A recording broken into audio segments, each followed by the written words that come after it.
I did 2 separate Instacart orders, and both orders, I forgot to order what I started my Instacart order for. Both of them. Both effing orders. Pointless. Welcome to Talk Like a Mother Parenting Autism Podcast. We are Jen, Kim, Rachel, and Jaime. Take a seat at our table as we share with hope, humor, and honesty. Thank you, everyone, for joining us. Tonight, we have a special guest with us.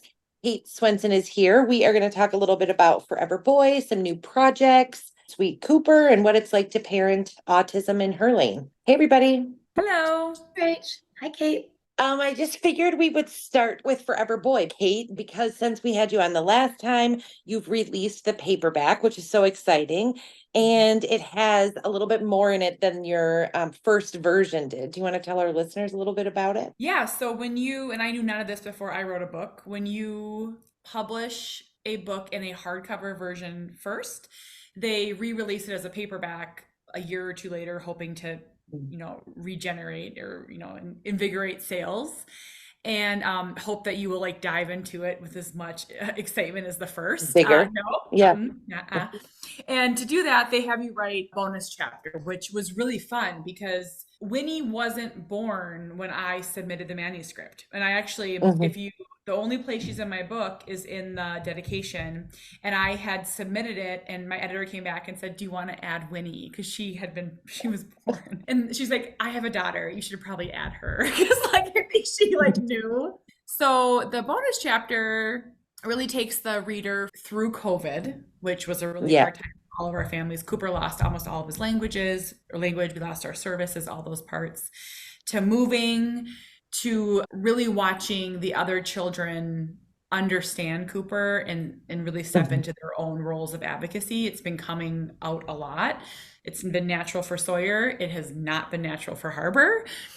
Watching that happen. And then one of my favorite things I've ever written is in there. It's about being at a hockey practice and the other families seeing Cooper and me thinking like, what are they staring at? And then realizing, oh, like I forget that he's different. Yeah. It was fun. It was great. It's been out now since April. And again, I'm kind of taking a break from promoting because it's hard to sell books.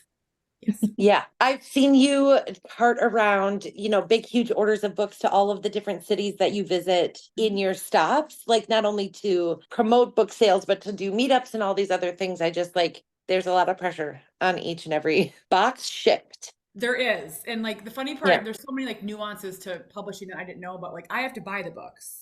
I pay what we all pay. I buy them off, it's the same price from Amazon as my publisher. I have to sell them. So I have books everywhere. No one can see, but behind me is 100 copies of Forever Boy. And everywhere I go, if they don't sell, I have to take an Uber to the scariest post office in the depths of everywhere. And sometimes I risk my life to mail the books back. And then often the books come back damaged. Shoot. Dang it. Yeah. But I really do love this book. And I think it's evergreen, meaning it'll always be relevant. And there's new kids being diagnosed every day. So in that sense, it's still selling. But I'll say it again, it's hard to sell books. I still laugh about it because people in my life will be like, oh, I just borrowed a copy from Aunt Jan. And I'm like, oh my gosh, buy your own I gave this to copy. all my friends. Yeah. But then there's 50 of us that have bought them for all the aids and then you rebuy them again. I mean, it really is. Speaking of the evergreen factor about it, it's one of the only places that I've ever been able to find where there's a chronological journey through your own discovery, not only about Cooper, but through your own family. It's not just your story either. It's the whole family. I mean, it's a good refresh. It hits me different every time I listen. I read it, but I really prefer your audiobook because it's better for me to just walk around my yard with you than it is. I said to make time for I felt like I was in the moment of every scene. I felt like it was a scene, like you said, I felt like I was in every part of the book as she spoke about it. I'm talking like you're not here, Kate. You know what I mean?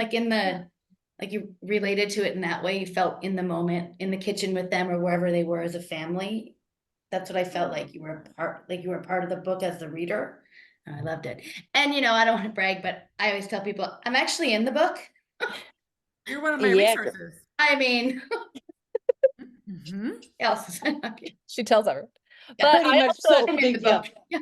I gift it to teachers all the time because I Yes. love the perspective. You know, they can't live our lives, but reading a book about like what has happened in your life helps like give a different perspective and maybe makes people consider things about our lives. But where can people find it if they do want to get the paperback copy, Kate? Amazon's the most common place, but it is at Barnes and Noble and other independent bookstores. Touching on that, Jaime, really quickly, I'll just add is I really thought my book would only be for moms. Like when Oh I my wrote it, that's gosh. what I was writing for. I never thought that teachers, it resonates with teachers so deeply.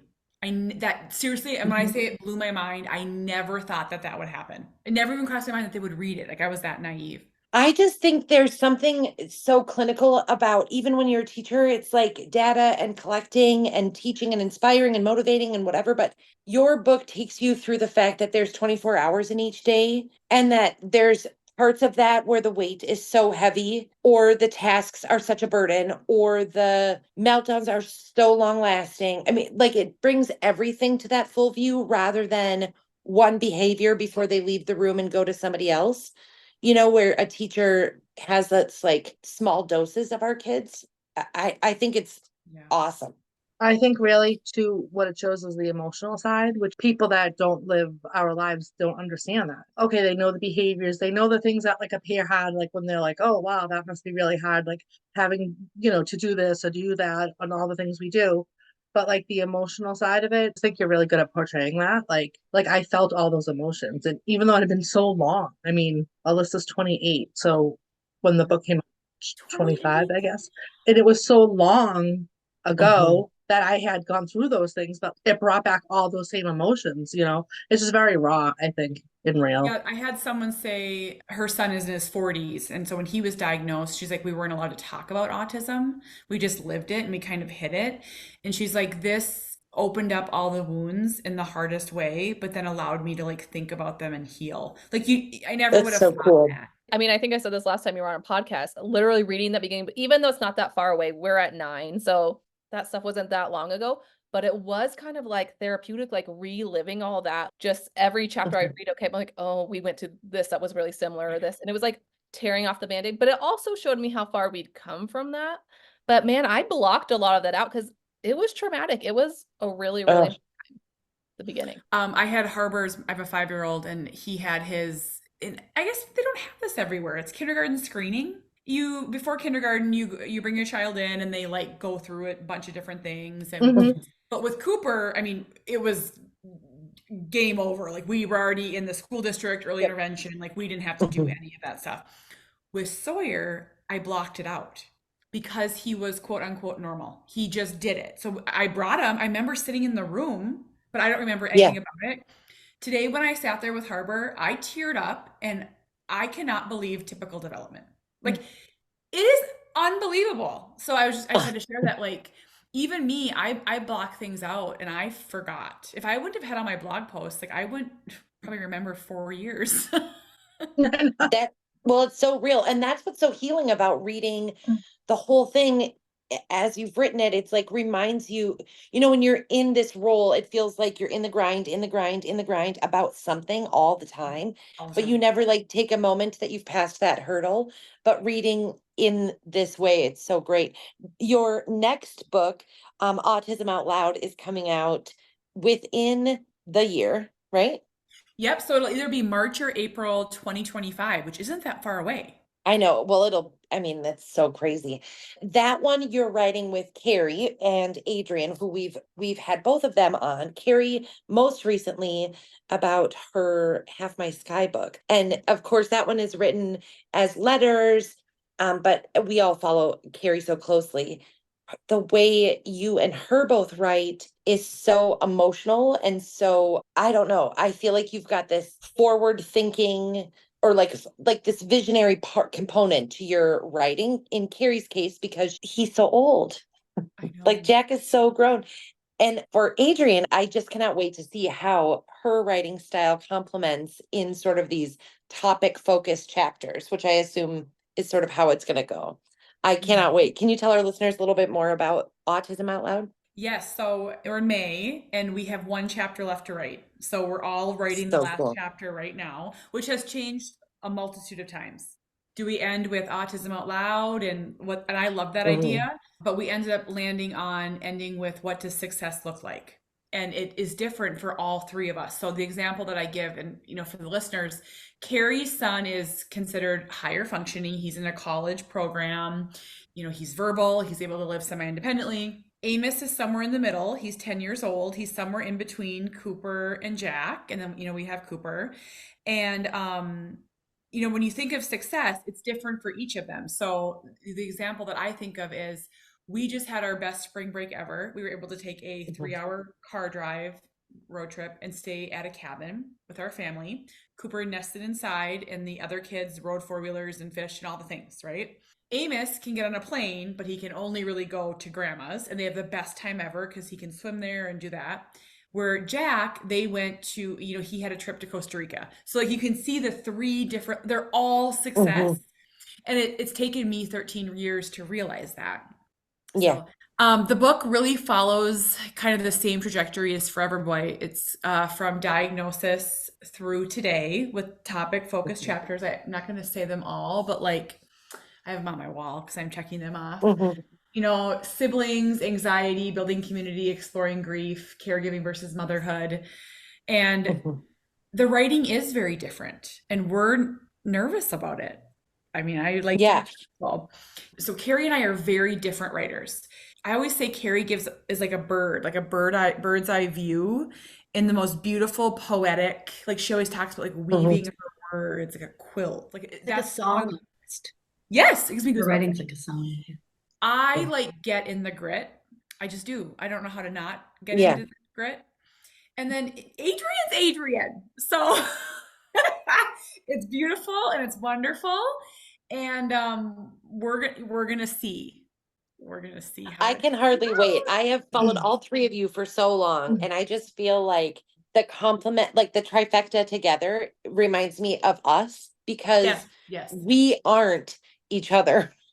And we are so here for it. I've not seen that sort of embodied in a group in the same way. I feel like that's what's appealing with the three of them, Yeah, and I think of like, remember Chicken Soup for the Soul books, girl, when we were like, oh yeah, I still have some. 20 years old. They're all just like a horse of a different color. I mean, I'm very excited about it because one of the things that I've often said about your page, Kate, very well, is that I think it's the coolest that you've always shared your truth, like boots on the ground style, about Cooper and about your life and about your kids and like the whole thing. But you've also used your platform to elevate other voices. So as a Finding Cooper's Voice follower, you get to know all different layers and levels and folks that have autism, not just Cooper only. And so I just love it. I just am so excited. Well, and I think about, I'm gonna guess most moms when their child's diagnosed, and I think it's different now with like Amazon, but back when Cooper was diagnosed, I went to Barnes and Noble and I stood in the autism section, which there wasn't one. I mean, it was like tough parenting, or it was like some catchy term. And I remember it was these clinical books that didn't offer Kim's nodding. Like it was like psychology type kind of like. Yeah. I think what this book is going to do is that what's so beautiful is it's scooping up all of us and from whatever language you choose to use, severe to high functioning, whatever, and in between and all the parts, and showing this beautiful spectrum, but that the moms all have the same feelings. And I think that there's going to be Adrian super fans or super fans of Carrie or me, and people might only read a third of the chapter. They might not read. Who cares, girl, if they bought that book? I know. Yeah, that's the cool part, though. It's like, So do you guys just have your own piece of each chapter? Is that how? That's the question we get a lot. So, like every chapter is 3 parts, and I think it's going to be Kate, Adrian, Carrie. I did not want to be first. If you guys know me, I'm actually kind of a wallflower. I know it's seriously true. I do not like to stand out. I do not like, so I thought they should go first, but they're making me go first. So we'll see. That's a good order, though. That's a really good order. So too. I feel like. Yeah. Well, I said Adrian, Kate, Carrie go off age, but they wanted to go off of severity. like needs. That's what I love about our podcast is like we cover kind of the spectrum because Yes. everyone's so different. So even for like in my experience with Jesse was diagnosed level 3 severe autism. Now he's about moderate. I would say he's like level 2. But I have so many similar experiences to you in the beginning. And then, when Jesse started talking, I remember reading one of Carrie's first books and being like, oh, maybe Jesse will be with Jack. And then I read things that Jack was doing. I was like, oh, he's not doing that. And so and then I find some similarities with Adrian because like Jesse's doesn't fit any of them perfectly, but it's like pieces of him are like each of your kids in different ways.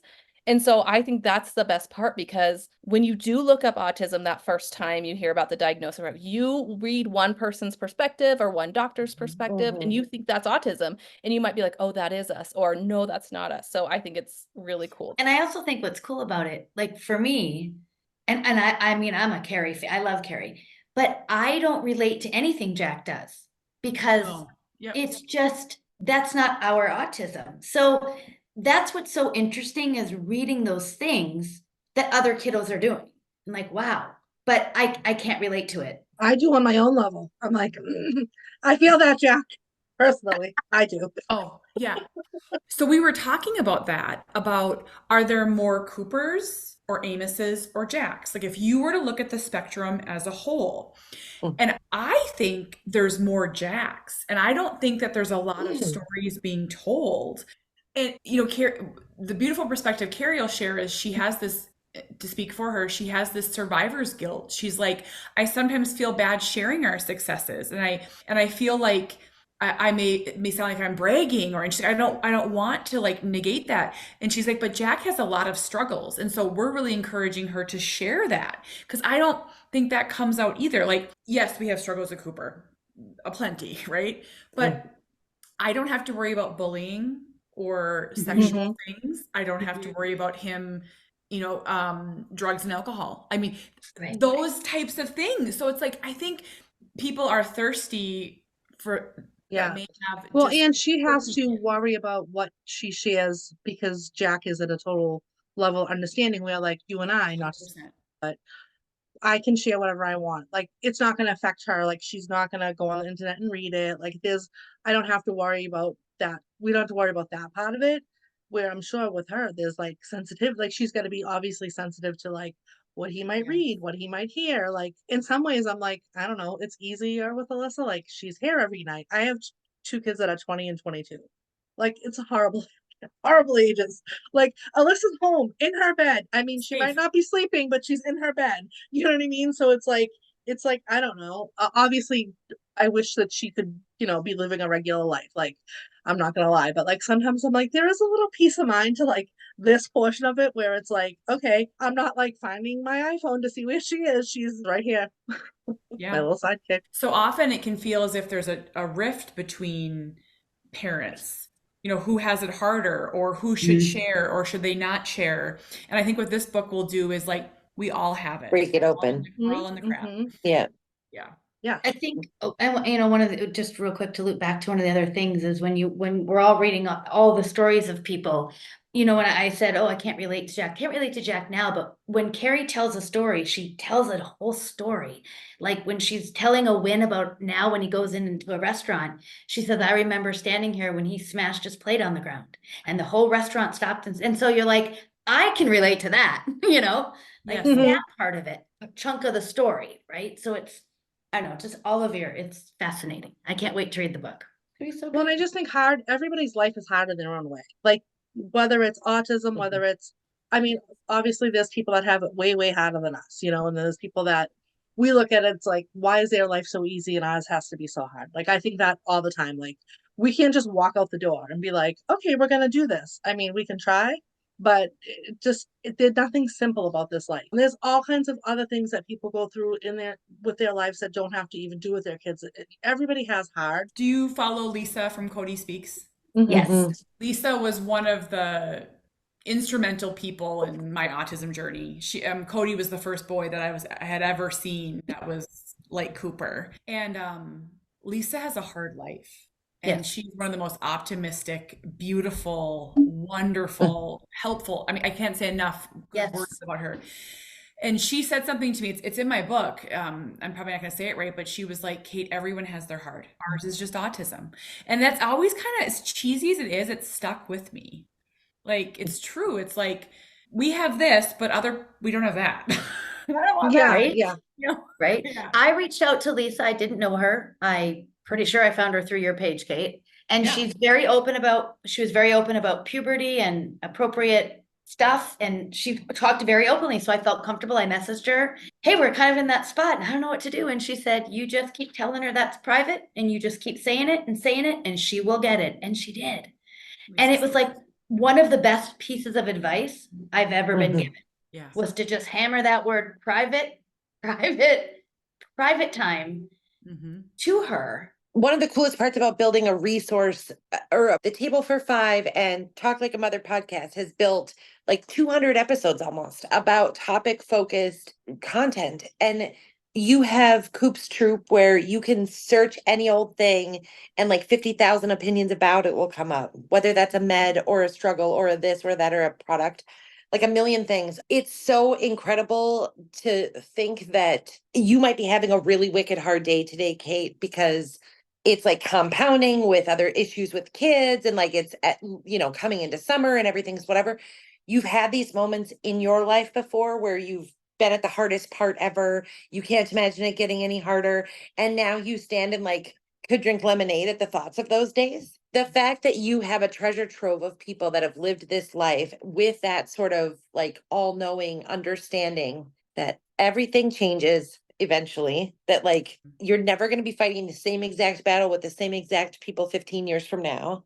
Like you've just got such a support and a resource built into all of these different facets because you've been so committed so long to doing this and to building it.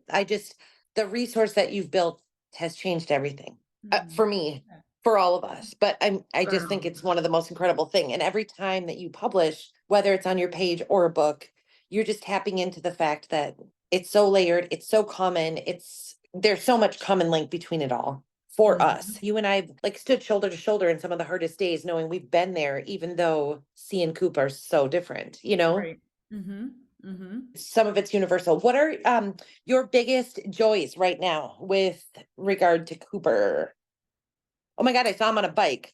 Not to plant your answer, but that's a pretty great bike. Well, can I just tell you a really funny story that just happened? Did it break already? No. Cooper is so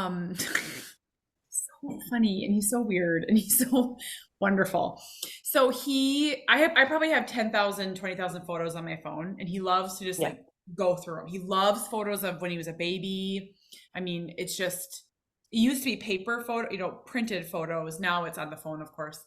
And he found this photo of him and he brought it to me and you would have thought that he like hit the lottery. And so it's a photo of him like in his room as a little boy, like he's like playing. And then he like looks at me and he's like, aha. And he like double taps and zooms in. And it's this DVD case that's yellow and gray. Oh my gosh. And I was like, and we immediately write yellow and gray DVD case on his whiteboard. He told everyone at school non-verbally about this yellow case or whatever. So I'm like, does he want what's in it? I mean, this is like 8-9 years ago. Yeah. So he just wrote with me to do a Target pickup and he pulled up this photo. So I'm like, how about we try reverse Google search? So I took a photo of the DVD case and I searched it and it came up and you can buy one for $35. Oh my God. Like disgusting. Okay, that's not even the best part of the story. So he's so excited. So the Target girl comes to the window and he's like, oh! And he like shows her. He's like, hey, look, and she's so sweet. She's like, oh, what's that? And I was like, well, we used to have these cases that like held our DVDs. And you know what she said, quote, she goes, like in the 90s? Okay. Oh God. I was like, he's grown enough to have a job. I was like, yes, in the 90s.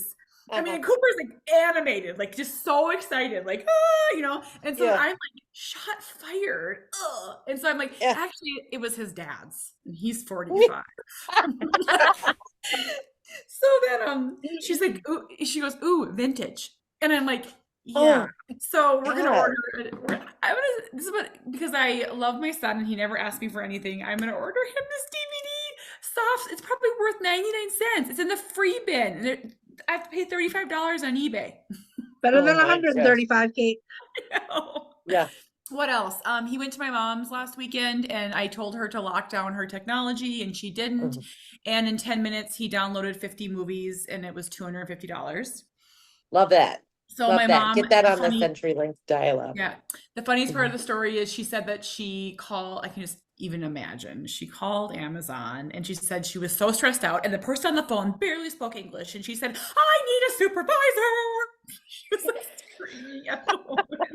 She's like, I need someone that speaks English. I'm like, oh my gosh, Mom. Oh my God. So then she's so funny. So she explained the story. I can just imagine the autism. I'm sure it was the autism. And the autism, yes, on the Amazon. And the woman goes, well, how do you know he didn't watch any of them? And she goes, well, 50 movies in 10 minutes. I don't think it's possible. So she said she had to stay on the phone for an hour while the woman checked each movie to make sure they weren't watched. Stop. And then Oh my God. we find it all. So I love You're that like, well, story. in the last hour, he's watched Trolls and this and this and this and this. Now, please, we've downloaded 15 more. Well, and my sweet dad's like in his 80s, and he's like, I thought he was doing something. I thought it said purchase, but I really didn't know. Yes. Lock it down. Yeah, well, wait till he learns how to order something off Amazon, then like actual purchases, then you're gonna really be in trouble. Oh, ours is locked down tight. Yeah, it was Grandma's. Yeah. And then and my mom's so prideful that she won't let me help her. So I said, can I put the password on? She's like, they sent me a link. I'll figure it out. No. Perfect. What else? He wants to have a pool party. He wants to invite Dexter, Peyton, and Landon to his pool party. That'd be a good party. Yeah. What else? I mean, he's got big plans. Oh, we're going to the airport and we're gonna do the TSA cares. Oh, cool. Oh, nice. Yep. So we actually get to get on a plane. And is it Sun Country that does it or Delta? Like, is it the big one or the little one? The big one. Good. I'm pretty sure. Good. A lot of the people in the group have done it, in the mom's group. I'm kind of nervous because I thought you got escorted right to the front of the TSA line and you don't, and he won't be able to do it. They'll probably, like, TSA is pretty good at kind of like they just bring us right through. They don't make her wait at all. They just bring us. He couldn't. And they actually, when we came through the last time, they didn't even take all her iPads out. Like, they were just like, let's just get her through. So, yeah. I pretty much can say that as the volume starts to increase with one of our kids, then they come a little closer, they come a little faster, they start at their own line. So it's not like you zoom in front, it's like you get your own kiosk and your own person. But it'll be good. But is this because it's like a practice round? Is that so everybody is doing it has autism? That's probably why. I mean, the airport's open, so they take you and I think I've heard from like Anya, who's in our group, that her son Desi had a meltdown because it was too long, and I'm like, that's gonna. Yeah, I asked for help. I'm like, she can't do this. Yeah, fine. We can't do this. So yeah, maybe just call them like the day before, and then you just say, TSA. So I'm Kate from Finding Cooper's Voice. Oh yeah, yeah. TSA Cares is different than this Minneapolis St. Paul thing that Kate's talking about. The MSP thing is like it's like a dry fire. It's like a dry fire of flying. So you like go through the security as though you're gonna fly. You get to the other side of the airport. You go into a plane and sit there. TSA Cares, like Jenn is talking about, that makes you feel like Beyonce. You call that like the day before and confirm that you'll be leaving at 12:30, and then they like buzz you through. Well, and the other thing is, I always think, I mean, I don't want it to fail because he's so excited and he's really truly excited about this. He never has been before, but also we can sprinkle some autism awareness. We can spread some. Yes, I'll show you why you have TSA Cares. Exactly. He's pretty excited about that. I think he's doing a summer camp this summer for the first time ever. That's so exciting. That's awesome. Yeah, I mean, but it's we're either, so his para is going to do one with him, and then our PCA is going to do one with him. So we life is pretty good with Cooper right now. He He's doing better than I ever imagined.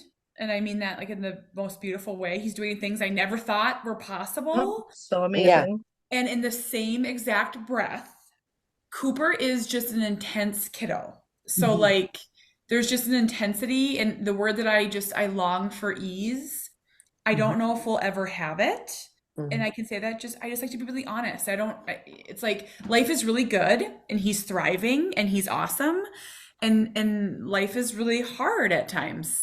But I think we've just learned to navigate it better, and we're stronger and Well, your expectations shifts, and I think that helps a ton, you know? Yeah. But like he went to my mom's for 2 days, 2 nights this past weekend. And you know, it's unbelievable. We went to a hockey game and a baseball game and a restaurant and a store and all the things. We didn't get home till 10, and it's easy. And then when he got home, he got super upset about getting his pants. There was water on the trampoline because it had rained, and his pants got wet, and he got really upset. He was screaming, and it's like someone turns the temperature up, like the intensity. Thick in the room almost. Yeah, and I think we're so used to it, but when we don't have it for 2 days, we're like, Jaime and I looked at each other, we're like, whoa. That happens with Alyssa, where like she goes like phases where she's better, and then like we have a little slip back, and we're like, wait, what's this? Yeah. And Autism's like, I'm still here. I didn't go anywhere. Don't worry. Amy You know? Schluter, who has, Kim, you and Amy are my resources ahead of us. Amy said, autism has a way of reminding you that it's always here. Her example was like her son Alex. She's like, he's so easy. And then we went to the doctor, and there was a fire alarm, and it was just unbelievable. And she goes, I had forgotten, and there it was. It's humbling. She's been having a hard time at school, and it's like we had to go in for a meeting, and they like want me to give them the answers of like what to do when she gets upset. I'm like, hell if I know. Like I don't like you just when she gets upset and she gets triggered by something, it's like sometimes like all we can do is like ride it out, keep her safe, keep other people safe. Like they want like this magic, like, and they work with a lot, that's a special needs place, but like there's different levels, and the communication part is so hard because she can't tell you why she's upset about something, and you could do the most minor thing that like you don't think is a big deal, but like you change the one day, they're like, yeah, she got really upset, we don't really know why, we were like moving the tables for a staff meeting in the cafeteria. I'm like, well, there's your why, because you can't change a room in front of her. Like I know and it sounds ridiculous even to people that work with special needs, and it's like, yeah, like we don't do that at home because she can't handle it. I mean, if you could be a fly on the wall sometimes in an autism household, like Alyssa doesn't like anything taken out of the house. My kids, when they go somewhere overnight, they have to put the backpack out the window. I'm not even lying. Like, so we used to have, that's interesting because we don't have this anymore, but we used to have to pack in the middle of the night. We could never show a suitcase or a bag. It would make I can't.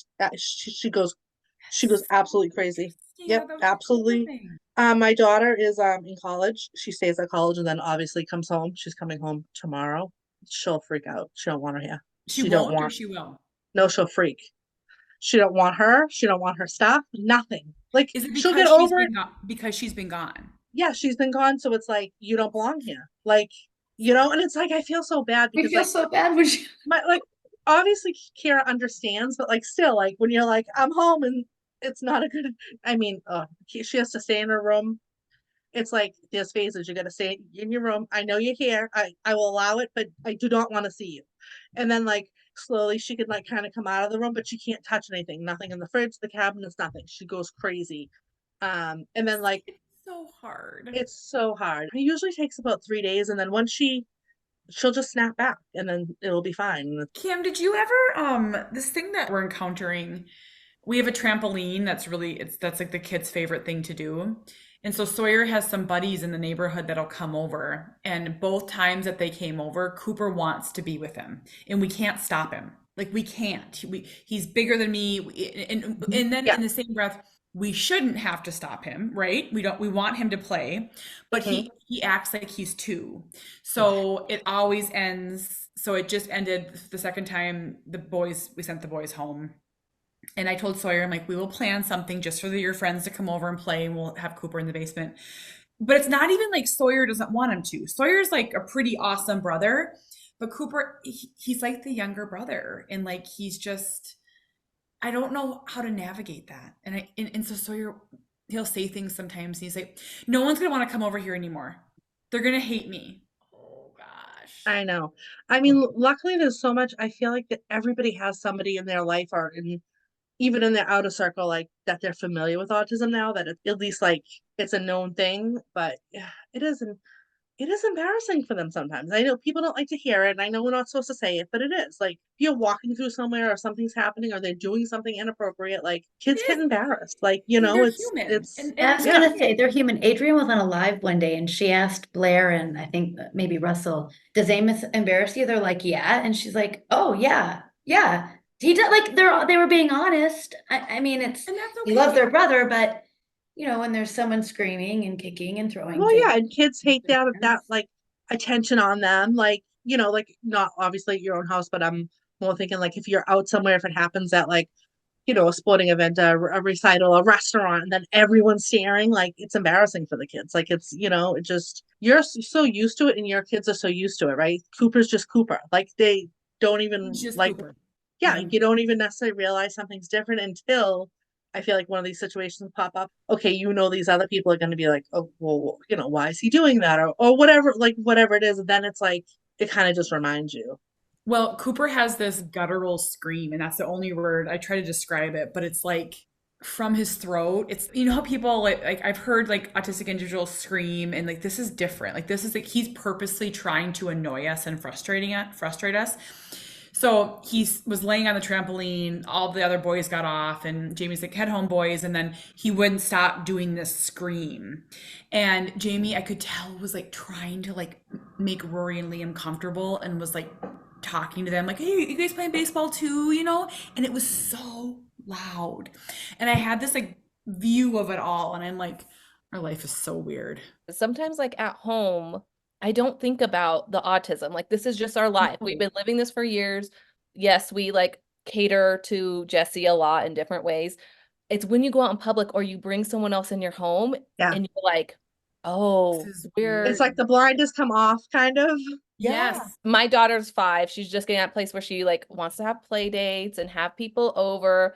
And I'm even hesitant about, we were just at the playground the other day and this little boy from their school was there and it was just the 3 of them. And he was trying to talk to Jesse and he said to my daughter, he said, why does Jesse do that? And my daughter, and maybe she's dealt with this at school and I don't see because they go to the same school. She was like, I don't know. And she just got uncomfortable and walked away. And I was just like, oh, it just, because I don't know what to say to her in that moment. I'm like, oh, of course, like the same things we say, like, let's educate and explain about autism, but it's awkward. It's hard. And when you're there, Yeah. And I'll tell you the next phase. So like I remember that with Sawyer. Now the next one where he's in now is he'll get really defensive.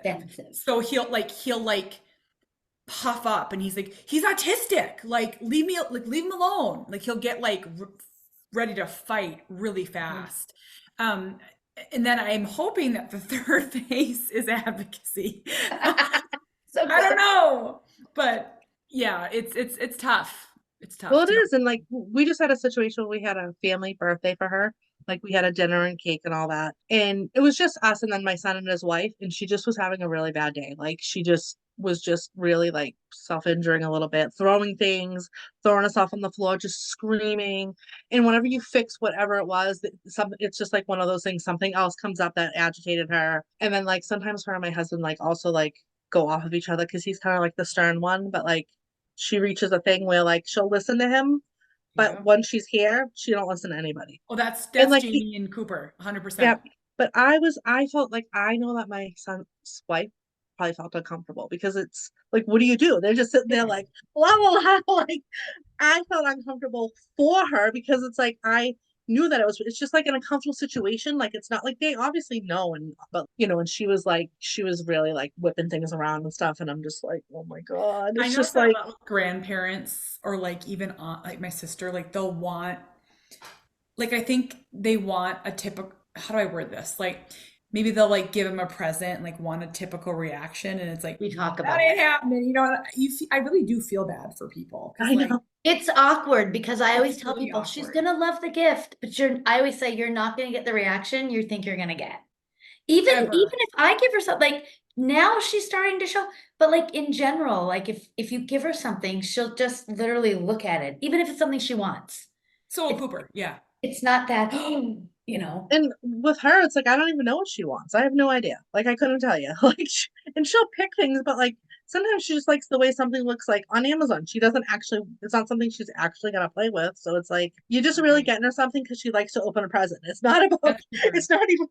it's not even about like sometimes like Jaime sent her a Olaf pillow. She loves Olaf and she loved it. Like she loved it, which it's just like one of those things that like, okay, that was like that hit good. But like a lot of times like it just gets tossed in something and doesn't get touched. But like Yeah. she's so happy when she's opening it. So I'm like, I'll just spend the $200 and for her to be happy opening stuff.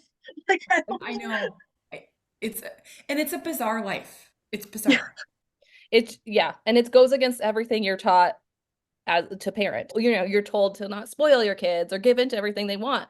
But when your kid only wants like one in a million things, you go for it because you want yeah, them I to do. find that joy. Yeah. Kate, we just finished our last series, which was about parenting autism, and we all kind of gave like one thing we wish we could tell people who don't experience this life. One thing you wish people knew. Do you have anything that pops into your mind? I feel like I am so hard on myself.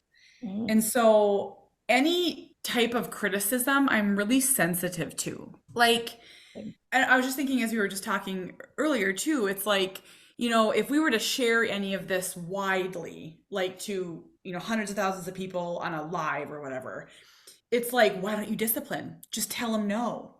Just do this. Just do this. And it's like none of those things work. And I'm doing my best. Tried Like it. this is my best parenting. This is the best of me. And so I think there's not a lot left at the end of the day. So I'm just, as Cooper's getting older, I feel like I'm not, I may appear stronger, but I'm getting more emotional. Can you relate to that? Like I'm just getting, I tear up more, and my highs are higher, my lows are lower. We say that. Yeah, say that. there's like this bigger gap now but the thing that I've learned is I really sit in the sadness a lot more now, and I'm talking about it more. One of the things Adrian and I say is I want to start these conversations that are really uncomfortable and hard, but real, and not feel the need to defend them. Yeah. Like, Yeah. Like I wrote a post. I don't know. I think it was actually a year ago and I reposted it. I talked about like sometimes things just hit you. Like all three of my kids walked out the door one day. They were all going somewhere together. I think they were actually they were going on like a little mini like weekend trip. I'm like, oh, and she's obviously not gonna go with them. She is gonna be here because that's just the way it is. And it's like, what would it be like if she was able to walk out the door with them? What would it be like if she was, was on that typical path as they were? How would her relationships with them be? And obviously I know that's not the way, and I know I can't get hung up on it, and I don't, but like every once in a while it just hits you when you're like not accepting it.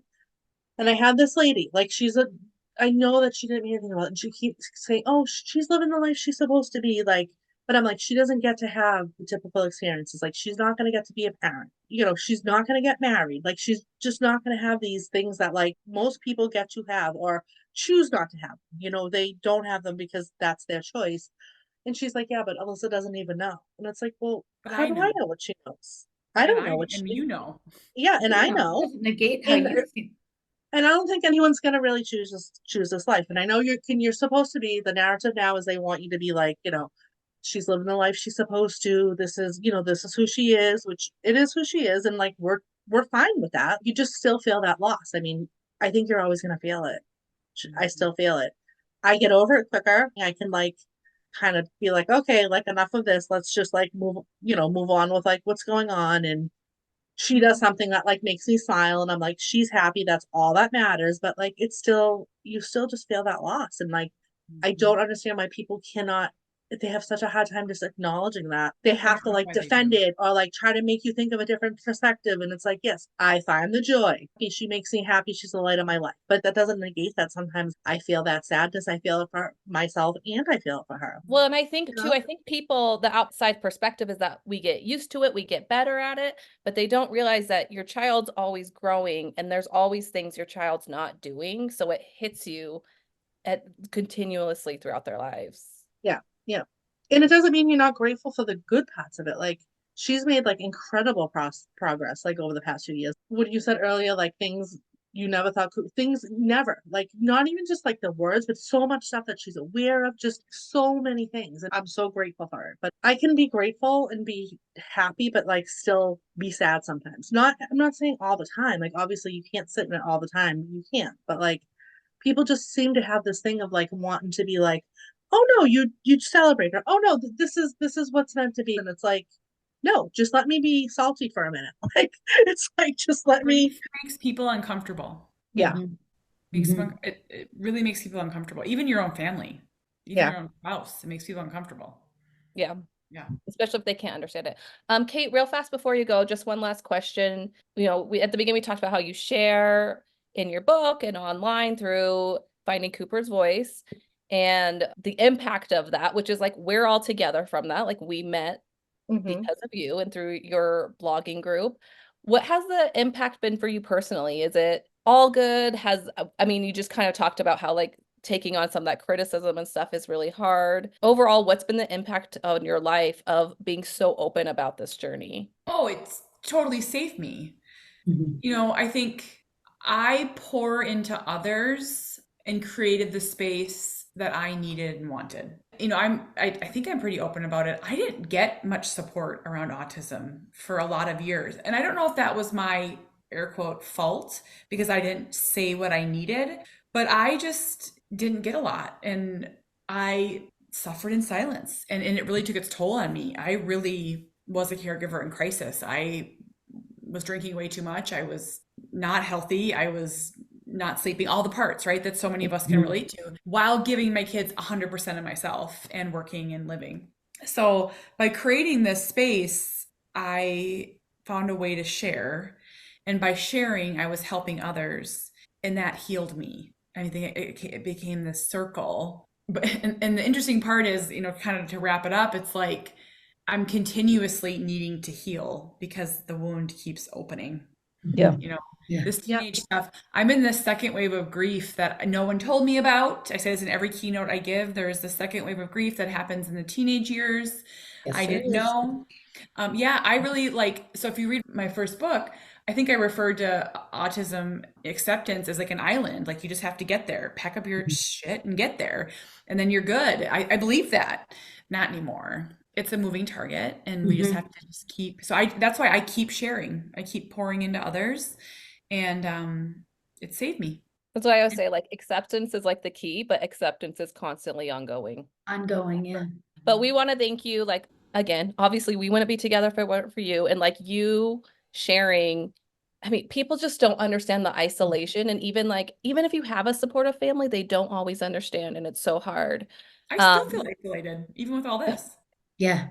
Just even talking about like ability difference, like you feel isolated even within the autism community because what your kid you can't do, and you're always comparing. It's always hard. If you don't follow Kate, which most of our listeners probably do because that's how we found each other, she's at Finding Cooper's Voice on Facebook and Instagram. We highly recommend her supporter page, which has a supporter group through it called Coop's Troop. And that's how we all met. Yeah, you can find her book, Forever Boy, at Barnes & Noble and Amazon and all the places.